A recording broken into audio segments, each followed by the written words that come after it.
ओम नमः शिवाय। आपके अपने चैनल शिव भक्ति 0.2 में आप लोगों का स्वागत है। आज हम आपको एक कथा सुनाने जा रहे हैं जो सुनने मात्र से आपके जीवन में एक नया सवेरा आएगा। चलिए कथा को प्रारंभ करते हैं। अगर आप यह कहानी सुन रहे हैं तो पूरा सुनिए। इस कथा को आधा अधूरा छोड़कर जाने का गलती मत करिएगा, क्योंकि इस पवित्र कथा को पूरा सुनने से आपके जीवन में एक नया सूर्योदय होगा। इसलिए इस कथा को पूरा सुने। माता पार्वती कहती है, आज की कथा भावनाओं से भरे भोलेनाथ का है। एक गांव के किनारे एक शिवालय था, जहां एक बुजुर्ग पुजारी निवास करते थे। एक दिन एक निर्धन माता अपने छोटे बच्चे को मंदिर के प्रवेश द्वार पर छोड़ दिया और चला गया। पुजारी जी ने बहुत खोजबीन किया, परंतु बच्चे का परिवार का कोई सुराग नहीं मिला। जब गांव का कोई भी व्यक्ति उस बच्चे की देखभाल करने को आगे नहीं आया, तो पुजारी जी ने इसे भगवान शिव का मर्जी मानकर उसे अपने साथ रख लिया। उन्होंने बच्चे का नाम शिवाय रखा। गांव के भक्तों की भीड़ से जो कुछ भी मिलता, उसी से पुजारी और बालक शिवाय का काम चलता। अगर सामग्री कम पड़ जाता तो पुजारी भगवान को नैवेद्य में चढ़ाकर शेष बचे हुए शिवाय को देकर और खुद गंगा जल पीकर संतोष कर लेते। समय के साथ शिवाय धीरे धीरे बड़ा होने लगा। अब वह लड़का शिवाय पुजारी जी के कार्यों में मदद करने लगा। बुजुर्ग पुजारी को थोड़ा राहत मिला, इसीलिए उन्होंने शिवाय को मंदिर की सफाई, भगवान शिव की पूजा, उन्हें नैवेद्य चढ़ाने और आरती करने का तरीके सिखा दिए। अब वह खुद भगवान शिव का नाम जपने और कीर्तन में अपना समय बिताने लगे। एक दिन भगवान शिव के पवित्र नाम का जाप करते हुए उनकी आत्मा ने शरीर छोड़ दिया। अब शिवाय का इस दुनिया में कोई सहारा नहीं बचा, शिवाय भगवान के। वह पुजारी द्वारा बताई गई 3 बातों को कभी नहीं भूलना। पहली बात, भगवान शंकर हमेशा ताजा और गर्म भोजन का नैवेद्य चढ़ाना है। दूसरा बात, भगवान को नैवेद्य चढ़ाए गए बिना खुद कुछ न खाना।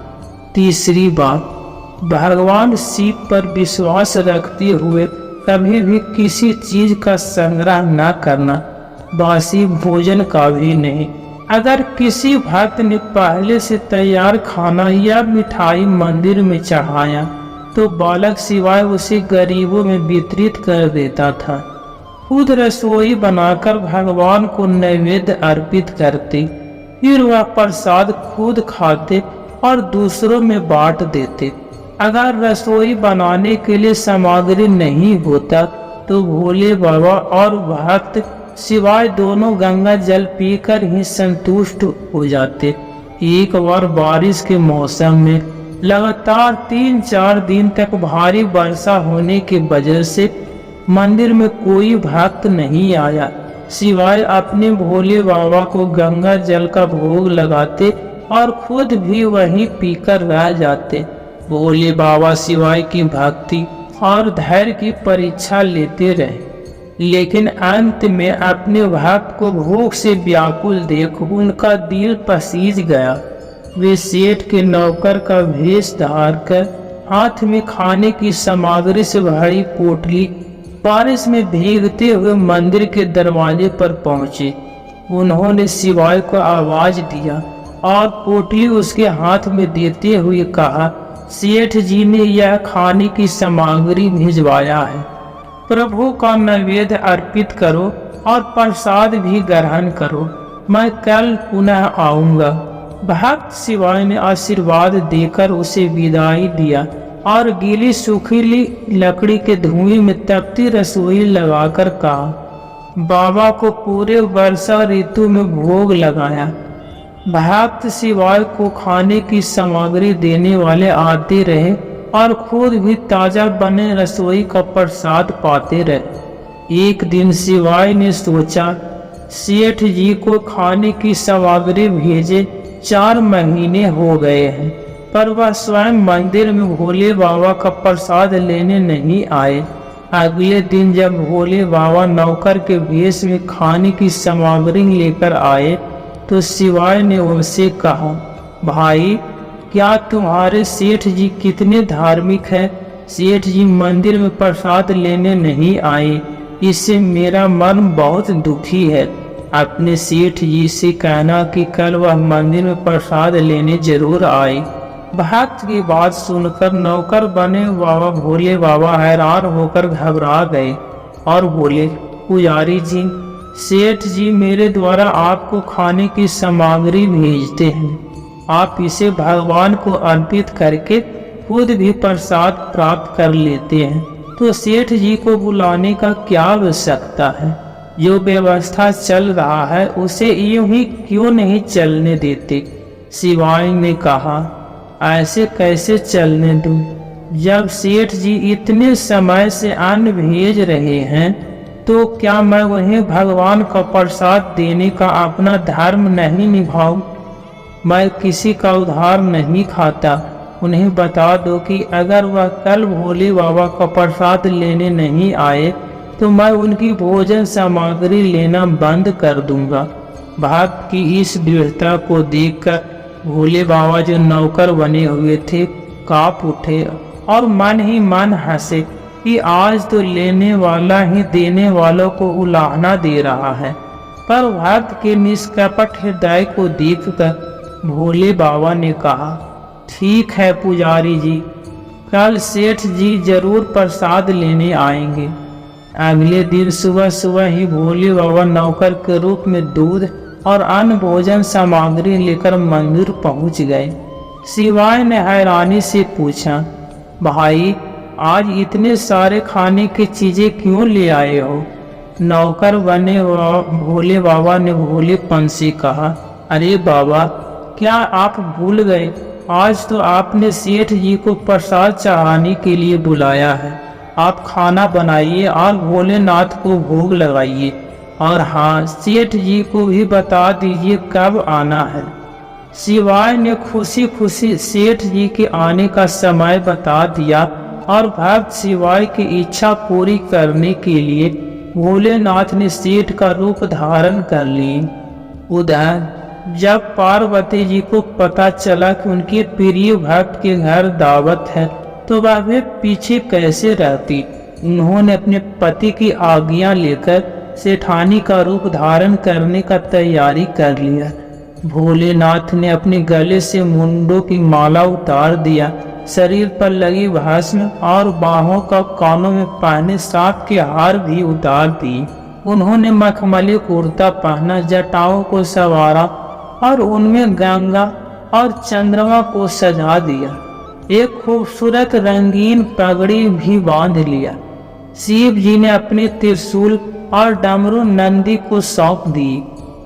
कैलाश पर पार्वती की तैयार होने का इंतजार करते हुए कहने लगे, पार्वती जी ने एक सुंदर बनारसी साड़ी पहनी जो शिव जी के कुर्ते के रंग से मिलता था। सोने चांदी हीरो से जड़े चमचमाते गहने पहने। भगवान गौरी शंकर ने सेठ से अनेका भेष धारण किया और अपने भक्त के यहाँ भोज के लिए कैलाश से निकल पड़े। भक्त शिवाय आज सुबह से ही सेठ जी का स्वागत में विविध प्रकार के पकवान बनाने में लगा। वह तो अपने भोले बाबा के लिए चलते फिरते भोग तैयार कर लेता था, पर आज उसे उन्हीं सेठ जी को प्रसाद अर्पित करना था जो कई महीनों से भगवान को भोग के लिए सामग्री भेज रहे थे। इसलिए आज उसने खाना बनाते समय अपनी सारी रसोई की कला का प्रयोग किया। उसने सेठ जी के भेजे हुए चावलों को साफ करके खीर बनाया और अन्य विभिन्न प्रकार के व्यंजन भी तैयार किए। खाना बनाने के बाद भक्त शिवाय ने स्नान किया ताकि वह साफ कपड़े पहनकर भोलेनाथ को नैवेद्य अर्पित कर सके और सेठ जी को प्रसाद खिला सके। जब शिवाय स्नान करके वापस आया तो उसने देखा कि सेठ जी ने केवल स्वयं आए हैं बल्कि अपनी पत्नी को भी साथ लाए हैं। शिवाय ने तुरंत दोनों का अभिवादन किया, उन्हें बैठने के लिए आसन दिया और कहा, मैं अभी भगवान को नैवेद्य चढ़ाकर आता हूँ, उसके बाद आपको प्रसाद परोसूंगा। भूख से व्याकुल सेठ जी जो भोले के नाथ के रूप में कहा, पुजारी जी कृपया जल्दी से भगवान को नैवेद्य चढ़ाइए, मुझसे भूख सहन नहीं हो रहा है। शिवाय ने उत्तर दिया, सेठ जी मुझे भी बहुत भूख लगा है, लेकिन मैं अपनी भूख के कारण भगवान को नैवेद्य चढ़ाना नहीं भूलता। अगर सभी लोग अपनी भूख के लिए भगवान को नैवेद्य चढ़ाना भूल जाए तो भगवान भूखे ही रह जाएंगे। सेठ जी जो भोलेनाथ के रूप में थे पत्तल उठाते हुए कहा, पुजारी जी आप नैवेद्य चढ़ाइए, मैं यहाँ पत्तल सजा लेता हूँ, मैं इतना भूखा हूँ कि रहा नहीं जा रहा है। भक्त शिवाय सेठ जी ने भोले बाबा को फटकारते हुए कहा, सेठ जी भगवान के काम में न तो जल्दी होता है और न ही कंजूसी। मैं जब तक भगवान को भोग नहीं चढ़ा देता तब तक आप रसोई के आसपास नहीं आ सकते। यहाँ बैठिए और ओम नमः शिवाय का जाप करते रहिए, मैं अभी आता हूँ और आपको पेट भर खाना खिलाऊंगा। सेठ जी जो शिवजी थे डांट सुनकर चुपचाप अपनी जगह पर बैठ गए और सेठानी जो पार्वती बनी थी उनकी यह हालत देखकर मुश्किल से अपनी हंसी रोक पाई। लेकिन जैसे ही भक्त शिवाय को भोग की सामग्री लेकर मंदिर में गए, भगवान शिव ने पार्वती जी को चुप करने का इशारा किया और धीरे धीरे रसोई में चले गए। वहां उन्होंने एक एक करके सभी व्यंजनों को चखना शुरू किया। भोले बाबा तो प्रसाद देखकर दंग रह गए, क्योंकि खीर में चीनी की जगह नमक भरा हुआ था, सब्जियों में नमक की जगह मिर्ची भरा हुआ था। जैसे ही बाबा ने रोटी का एक टुकड़ा तोड़ा और मुंह में डाला, वे चीखने लगे, क्योंकि रोटी में ढेर सारी मिर्च था। चीखते हुए वह वापस भागे और अपनी जगह पर जा बैठे।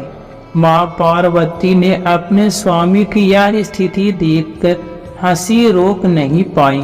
इससे पहले कि शिव जी माँ पार्वती के सामने कोई स्पष्टीकरण दे पाते, भक्त शिवाय ओम नमः शिवाय का जाप करते हुए आ गया और रसोई में प्रसाद को पवित्र कर दिया।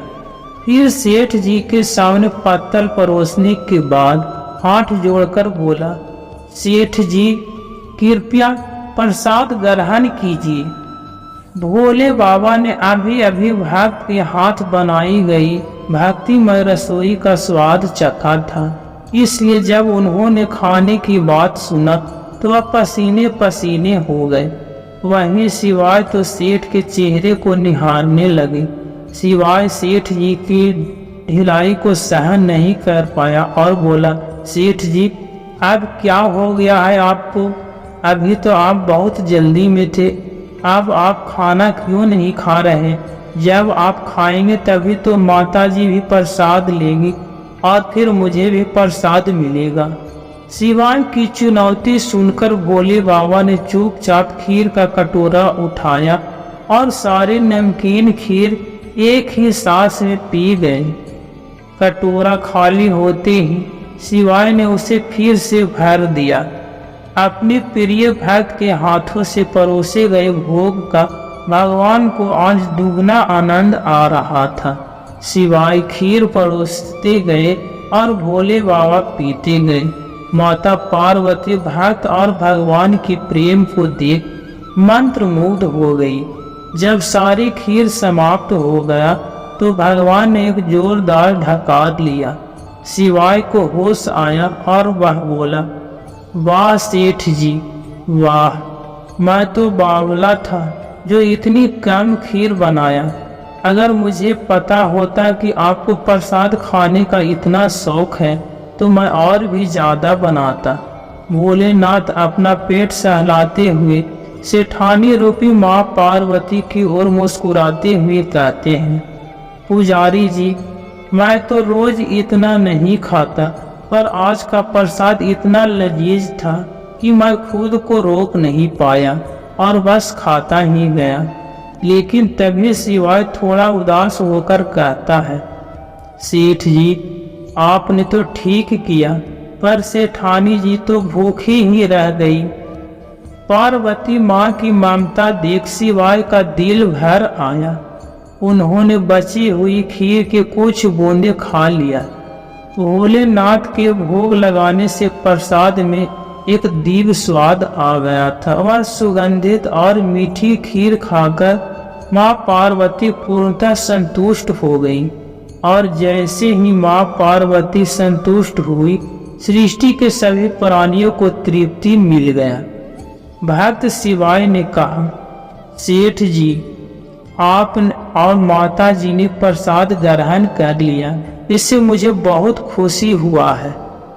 मान लीजिए कि जब आप दोनों ने प्रसाद खाया तो मुझे भी लगा कि मेरा पेट भर गया है। वैसे भी मुझे हर महीने 4 बार एकादशी का व्रत रखना पड़ता है, फिर भी मैं एक दाना तो खा ही लेता हूँ ताकि भोलेनाथ के प्रसाद की अवहेलना ना हो। यह कहते हुए शिवाय ने खीर के कटोरे से एक चावल का दाना उठाया और मुंह में डालते ही उसे ऐसा लगा कि उसकी सारी पुरानी भूख और प्यास दूर हो गया, उसकी सारी इच्छाएं पूरा हो गया और उसका ज्ञान दृष्टि खुल गया। फिर उसने देखा कि सामने त्रिलोकीनाथ भगवान शंकर और जगत जननी माँ पार्वती आशीर्वाद देते हुए मुस्कुरा रहे हैं। शिवाय भागकर उनके चरणों में गिर पड़ा और कहा, प्रभु आज मैं आपके दर्शन पाकर धन्य हो गया। इतना कहकर माता पार्वती इस कथा को समाप्त करते हैं। इस वीडियो को बोलते समय कोई त्रुटि हो तो मैं क्षमा चाहता हूँ। उम्मीद है आप सभी को यह वीडियो अच्छा लगा होगा। अगर आप शिव के सच्चे भक्त हैं तो चैनल को सब्सक्राइब और वीडियो को लाइक करके कमेंट में हर हर महादेव लिख दीजिए।